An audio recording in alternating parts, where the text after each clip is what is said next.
Hey everyone, and welcome. So today, we're going to jump into a topic that's super important but often gets overlooked, or honestly, just misunderstood.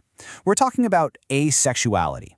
Our goal here is to really demystify it, what it is, what it isn't, and why it's such a vital part of how we talk about identity today.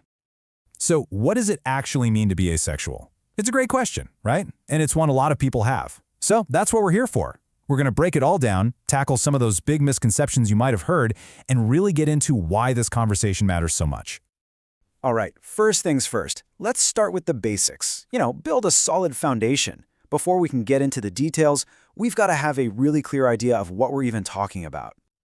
Okay, so here's the core definition: experiencing little to no sexual attraction to others. And the word to really focus on here is attraction. This isn't about someone's actions or their sex drive or what they choose to do. It's all about that internal feeling, that pull towards other people, or in this case, the lack of it. And that distinction, it is absolutely everything. And this is maybe the most important thing to get right off the bat. A lack of sexual attraction does not mean a lack of feeling. We're talking about completely separate things here. You can still feel romantic attraction, you can form incredibly deep bonds, you can fall in love. For so many ace people, those things are just as central to who they are as they are for anyone else.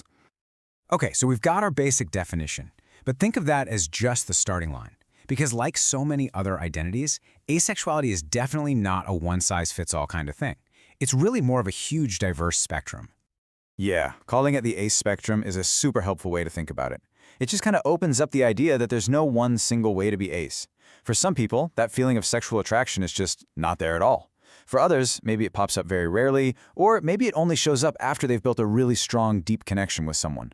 All of those experiences are valid, and all of them fall under this umbrella. So let's look at a couple of examples to make this a little more concrete. Take someone who's demisexual. For them, sexual attraction just doesn't happen unless there's a really strong emotional bond there first.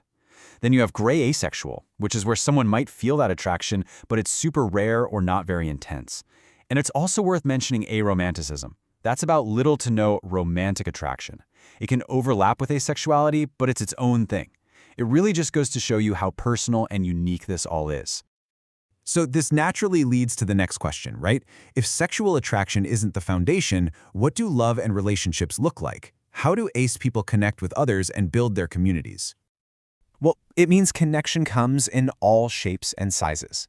People on the ace spectrum build these incredibly rich, fulfilling lives. They have romantic partnerships, amazing friendships that are just as important, and these deep bonds with their chosen families. It's honestly such a powerful reminder that love is so much bigger than just one type of attraction. And you can really see that sense of community in the asexual pride flag. I love this flag. It's so beautifully thought out. Every single stripe has a meaning.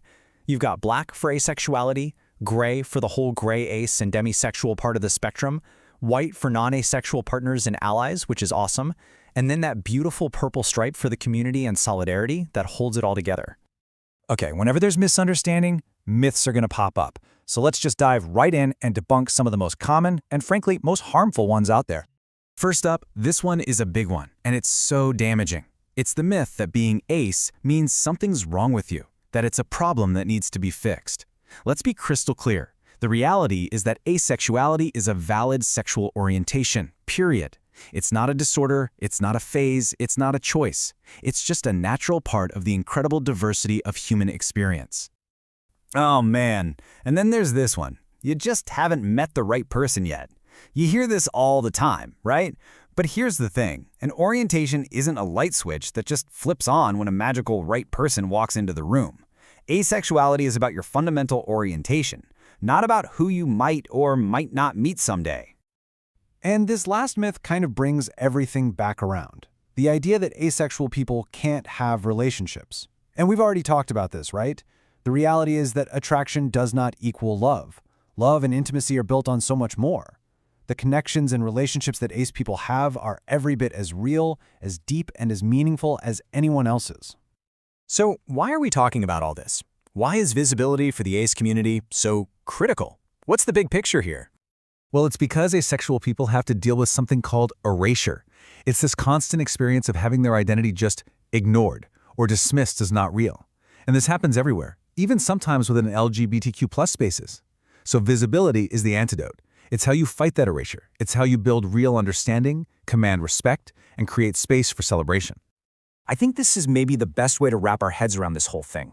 Asexuality is not about a lack of something. It's not an absence. It's about a different and completely valid way of experiencing attraction and connection.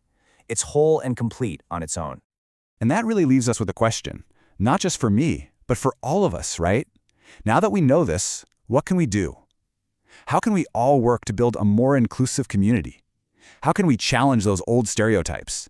Make sure we're actually listening to ace voices, and just help create a world where everyone feels seen and respected. That's really the work that's ahead of us.